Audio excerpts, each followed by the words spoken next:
Hola a todos nuevamente. En esta ocasión, dentro de los fundamentos de programación, vamos a estudiar los arreglos.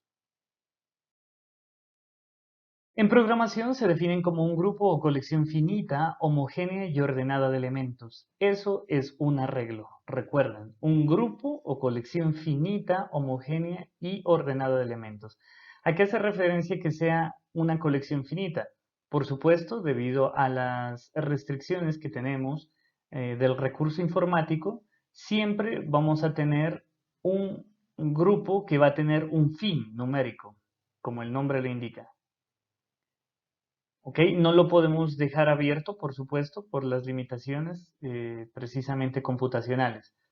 Es un grupo homogéneo, hay que hacer referencia que cada uno de los elementos del cual va a estar compuesto ese arreglo tiene las mismas características, sea que son números o que son caracteres o texto.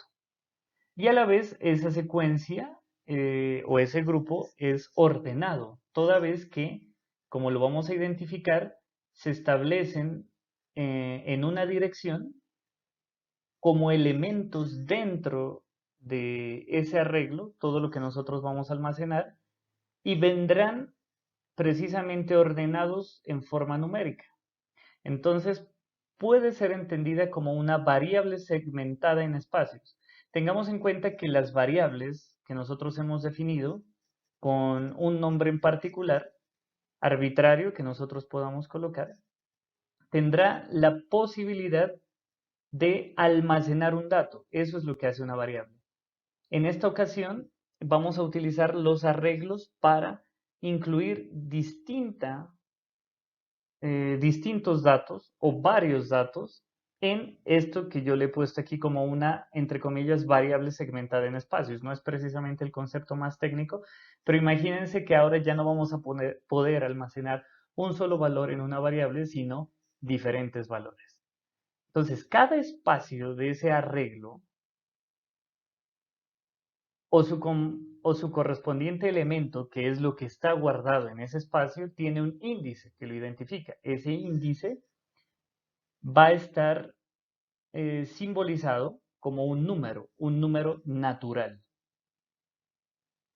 Es decir, los números van desde el 0 en adelante. Generalmente los lenguajes de programación o en varios lenguajes de programación se utiliza con el identificador a partir del 1. Vamos a ver qué ventajas tiene esto desde el punto de vista de la programación. A mí en lo particular me gusta definirlos a partir de 1 hasta un número finito, como lo hemos analizado. Los arreglos permiten almacenar datos. Ese es su trabajo. Vamos a tener, al igual que las variables, las variables almacenaban un solo dato. En el caso de los arreglos, podremos almacenar diversos datos en un grupo. De allí que se denomina arreglo. ¿Ok? En cada uno de sus espacios, bajo un mismo identificador. ¿Qué es el identificador? El nombre del arreglo.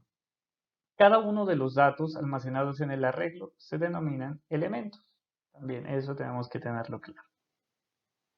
Entonces, vemos que un arreglo va a tener en particular esta forma, como en el ejemplo. Aquí tenemos un arreglo de una dimensión, que como veremos se denomina vector. Entonces tiene su identificador, que arbitrariamente aquí lo denominamos con la letra E, puede ser lo que sea. Le puse para que nos refiramos a los elementos o los espacios en este caso, pero puede tener el nombre que quiera. Y este identificador precisamente va a estar relacionado con este arreglo. Como lo vemos, tiene una dimensión, quiere decir que están un elemento debajo del otro, puede estar un elemento al lado del otro, podemos entenderlo así. En realidad, cuando tienen una dimensión no interesa mucho. Lo único que sabemos es que se mueve en una sola dirección. En este caso, cuando vamos almacenando los datos, en este caso los vamos almacenando en forma vertical. En este caso, E1, E2, E3, hasta el enésimo término de este vector n.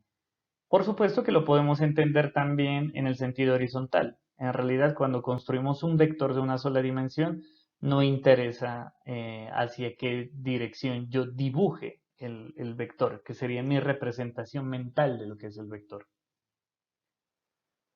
Entonces, los arreglos pueden ser vectores, como lo estamos viendo aquí, si tienen una sola dimensión, en el sentido, vuelvo y digo, vertical u horizontal, o matrices si tienen dos o más dimensiones. Entonces, veamos los vectores. En forma gráfica los podemos representar así, como les había dicho, un vector puede estar representado mentalmente o esquemáticamente como una columna, o puede estar representado como una fila. Aquí observamos que 1, 2, 3, 4 hasta n representan el índice del vector. Sería 1, 2, 3, 4, 5, 6, etcétera, hasta el enésimo término. ¿Okay?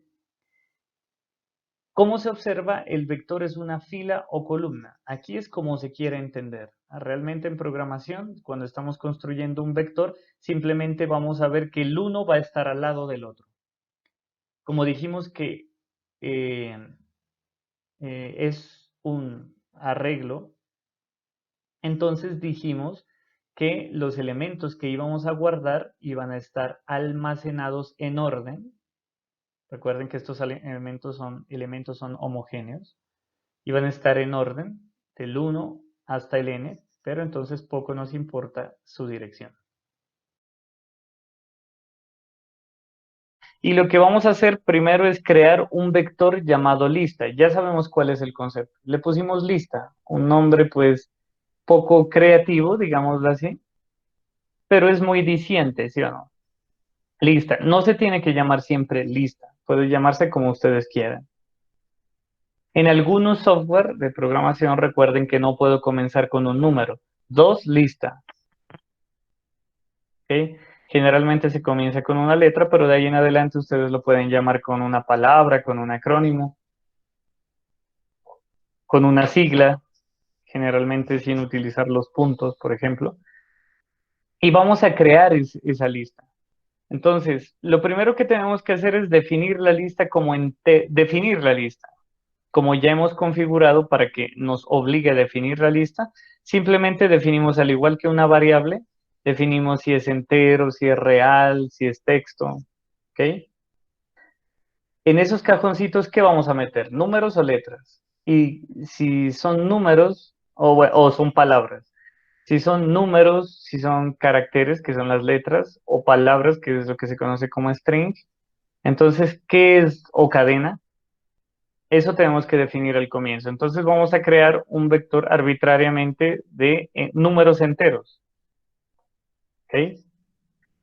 Al igual que vamos a definir la dimensión de esa lista. Entonces, alguien me preguntaba aquí, pero usted nos decía que aquí no necesariamente tenía que ir un límite. ¿Qué es lo que va aquí? En esta lista aquí vamos a crear la dimensión. Si es un vector, solo va a tener una dimensión. ¿Por qué? Porque vamos a ver qué tan largo es. Y aquí vamos a colocar el número de elementos que va a tener esa lista. Yo aquí exageré, pero era por mostrarles. Y solo un estudiante me preguntó, ¿cómo es eso de que aquí tenemos un número grandísimo? Eh, ¿Hay que ponerle, no hay que ponerle? ¿Tiene límite? Si hay límite. Entonces, lo que habíamos definido es que dependiendo del software de programación, aquí nos deja hacer un vector pequeño o, perdón, sí, puede ser pequeño, grande, excesivamente grande, ¿ok? Pero no es que tenga que tener este número que nosotros tenemos aquí, que aquí es 2.000 millones, no. Nosotros habíamos puesto, si sabemos que el usuario solo va a meter hasta 180 datos, por ejemplo, máximo, o el programa, entonces yo lo dejo en 200. Y no creo, porque lo que hacemos aquí es crear un vector que tiene muchísimos datos, ¿sí? Desde el comienzo.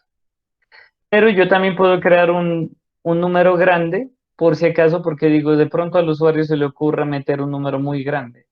Pero si al usuario se le ocurre meter un número excesivamente grande, a veces el programa le puede dar una instrucción diciéndole, vea o u observe o note que el dato que usted está suministrando es demasiado grande. Se puede, porque los software tienen límites. ¿Ok? Por ejemplo, yo estaba probando aquí y si quieren, no sé si ustedes pueden hacerlo como ejercicio. Observen hasta cuándo es posible en PCInt crear una distancia. Y el que me tenga ese dato, pues también tenemos puntos para la próxima. Por ejemplo, ¿qué pasa si de aquí sigo subiendo, sigo subiendo? Pero eh, quisiera saber ese momento en el que PCInt me dice, no, es demasiado grande, es demasiado grande. ¿Ya? Por ponerles un ejemplo, si yo corro el programa aquí, me lo ejecuta, pero si yo pongo un cero más, es decir, una dimensión más, observemos, y ya me dice que no. Entonces yo no digo que el límite era 2.000 millones, que era lo que yo tenía antes, sino que puede estar entre 2.000 millones y 20.000 millones. Ese es el trabajo que quiero que ustedes hagan, a ver dónde es el límite, que ya no me deja definir. Ahora, una cosa es la grabación de datos. ¿Cómo hacemos la grabación de datos? Ya le explicamos en la guía. Utilizamos esta notación. Entonces, a lista, que es nuestra variable entre comillas, pero sabemos que ya se llama arreglo, le decimos en el primer índice, en el primer cajón, meta este elemento, este valor, que es 2. Cuando yo meto 2 al primer elemento de la lista, ese 2 se me convirtió en un elemento de la lista. ¿Ok? De ahí en adelante yo sé que lo que hay en lista 1 es 2. Lo que hay en lista 2, si así sigo, aquí estoy grabando un 4, grabando un 8 y un 22 arbitrariamente. Entonces de aquí en adelante, cada vez que yo llame a lista 1, sé que es 2, a lista 2 es 4, lista 3, 8, lista 4, 22. Por supuesto que aquí lo estamos haciendo manual, línea por línea estamos metiendo un dato, pero yo a veces puedo hacer esto en un ciclo y entonces aquí puedo colocar, por ejemplo, en un ciclo sería como lista i. Si yo sé que esta i va a ir variando a 1, 2, 3, 4, 5, 6, 7, 8, 9, ¿sí? Entonces ahí voy a ir metiendo el dato variable que va a ir metiendo el usuario, que voy encontrando, que voy midiendo. ¿Sí está claro? Entonces, generalmente uno utiliza como índice, pues, por convención, la letra I, J, K. En programación se tiende a utilizar el I, J, K, yo creo que es por el índice. Luego, si tenemos otro orden, va J, luego K. Pero en realidad aquí podría meter cualquier letra o variable. ¿Sí está claro? Pero entonces, si los vamos metiendo uno por uno, entonces tenemos que hacer 1, 2, 3, 4. Allí grabamos la lista, pero entonces lo que tenemos que hacer cuando ya la tenemos grabada es leer los datos y eventualmente escribirlos. Entonces, ¿cómo es leerlo? ¿Cómo es leer el dato? Para leer el dato simplemente yo necesito llamarlo y lo llamo igual con el código. Lista uno, lista sub uno podemos decir también. Entonces sabemos que esto tiene un 4. Pero si quiero mostrarlos, escribirlos al tiempo, pues utilizo la función escribir. Entonces tenemos la grabación de datos, tenemos la lectura de los datos, la lectura interna, podemos decirlo, si ustedes quieren aquí, la lectura interna de los datos, grabados en el vector, es decir, que grabado interna porque está dentro del código. Yo leo, o sea, en algún momento digo, ahora sí voy a ver de todo el programa que hice, donde lo leí, donde lo almacené, lo leo y si quiero mostrarlo al usuario, le doy la instrucción escribir, por ejemplo. Y aquí escribo el 1, 2, lista sub 1, lista sub 2, lista sub 3, lista sub 4. ¿Ok? Eso es básicamente lo que hay que hacer. Por supuesto que nosotros, como les digo, podemos, si aquí son 1.000 datos, pues no vamos a colocar línea por línea.